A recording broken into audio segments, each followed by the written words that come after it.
My daughter wanted some shelves in her room, but not ordinary shelves, so we decided to make some simple light-duty hexagon shaped ones. I found that designing my projects in CAD saves me time during the build, so even for this simple project, I modeled it up in Fusion 360. We wanted to make a number of shelves, so I made a simple jig using my drawing. The jig is optional, but helped me line up the parts when clamping. To make the jig, I printed the drawing to full scale, then applied it to a piece of plywood with spray adhesive. I also added some wax paper to make it easier to shed the glue, but found it didn't hold up very well and wasn't worth the effort. Finally, some small blocks were attached to the board inside the inner profile of the shelf. An angle gauge helped me set the miter saw to 60 degrees for the bevel, and I clamped the stop block to make sure the cuts were a consistent length. I used 1x4 materials for this shelf, but you could adapt the plans for any width material.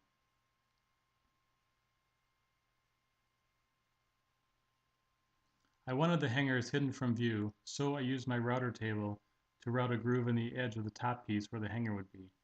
I used scrap pieces of wood to ensure it was aligned properly before making the final cut. The 5/8 bit I used didn't leave much clearance on either side, so it needed to be carefully aligned. You could also use a smaller bit, just make sure there's enough clearance for your hanger and screw head. The shelf was glued together and placed in the jig.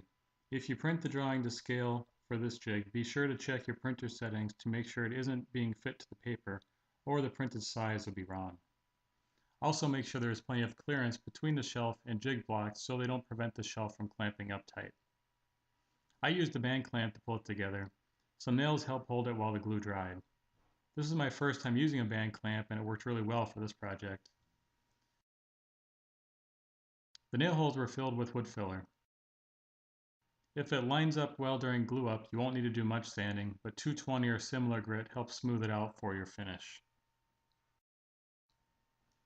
Some small brads were put on the back to keep it off the table during the finishing process. I used a small roller and brush to apply interior latex paint. Large picture hangers were attached with screws to make sure it was firmly attached to the shelf. A large screw was installed in the wall with a wall anchor or directly to a stud.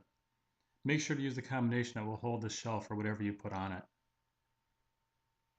It was a simple project, but the results provide the bonus of being able to get creative and put them in a pattern for displays.